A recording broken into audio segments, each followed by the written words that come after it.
So this is a work and energy question. It's based on an exam question from a few years ago, so this gives you an idea of the sort of thing they're looking for. In the exam, it was broken down into 3 different parts.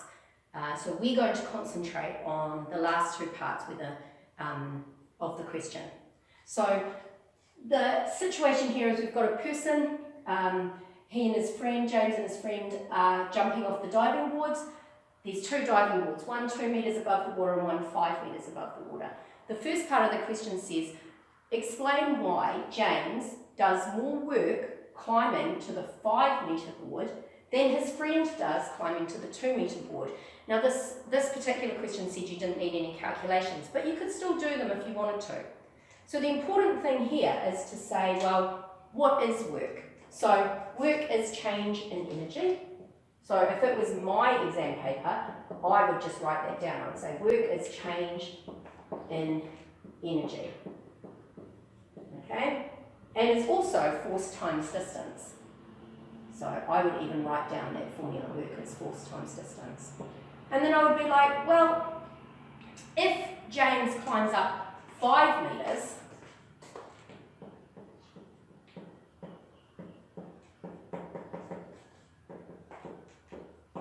he's covered a greater distance.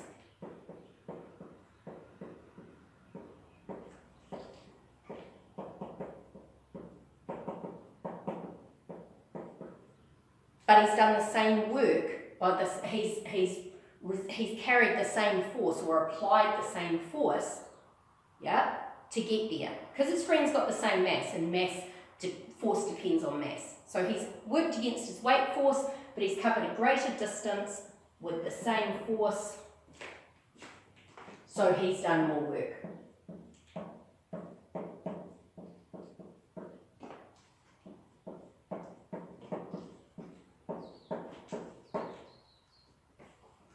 There's another way to approach this, which is to say at the top of the boards, the 2 boys, James and his friend, will have gravitational potential energy.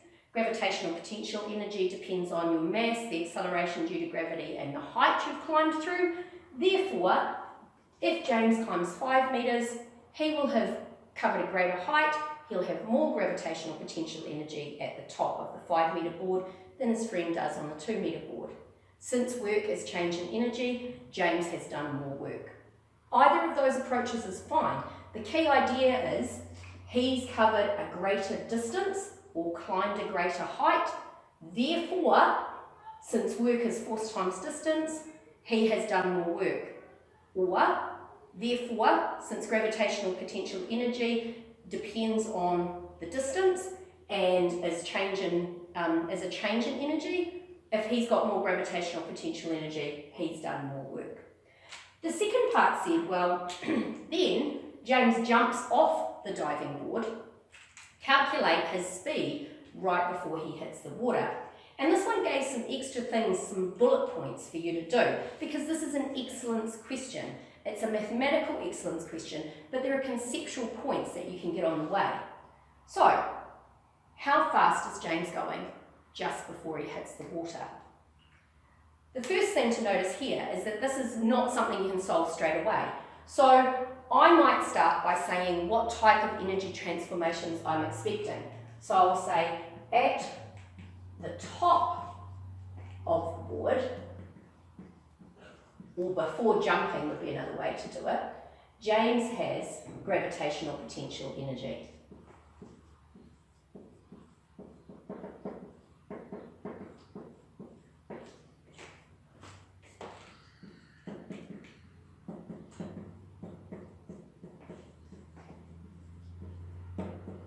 As he falls towards the water, as he falls, he will lose gravitational potential energy. And I'm just going to write EP there because I'm lazy. He will lose gravitational potential energy, but it will be transformed or converted or changed even into kinetic energy. So we learned, one of the first things we learned was that energy cannot be created or destroyed. It changes form. Therefore, when you see a problem of this type, it's important to remember however much gravitational potential energy he had at the top of the board, that's how much kinetic energy he will have at the bottom of the board. So I would write that down next. I would say EP, and I'd put it in brackets here, at top of board, equals the kinetic energy, EK, before he hits the water.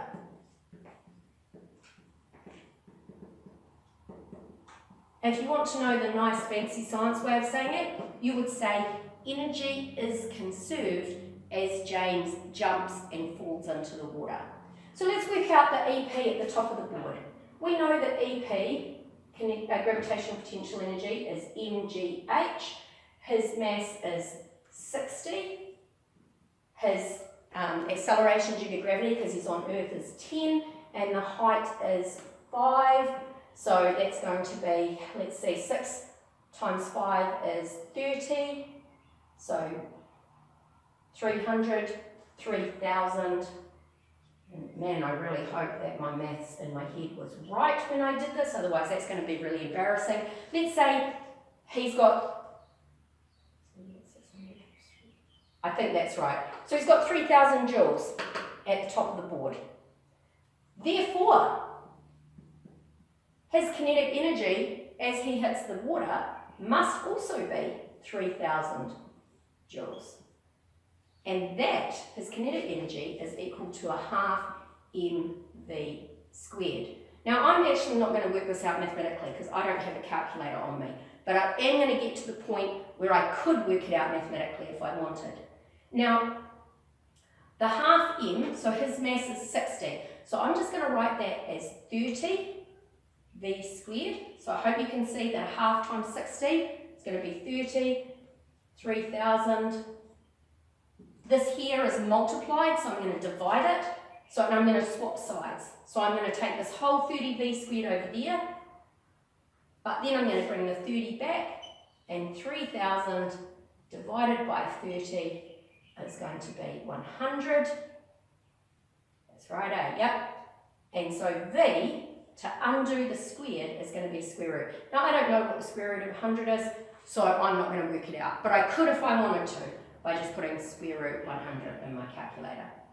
The last part of the question says, why, in reality, why is he not going quite that fast when he hits the water? And that's a question that you guys are familiar with, even if you've never thought about it in a science way. Of course, he'll be losing some of his energy, some of his gravitational potential energy, to other forms, like heat. Yeah? As he falls through the air, some of his energy will be getting lost to the surroundings around him. This transformation is not perfect. Alright? He will be losing some of his gravitational potential energy into other forms. So that was an actual NCEA exam question. Hopefully, you'll be able to go through that and say, actually, I could answer several parts of that, because that would be really good and you'd be in a good position to do well in your mechanics assessment.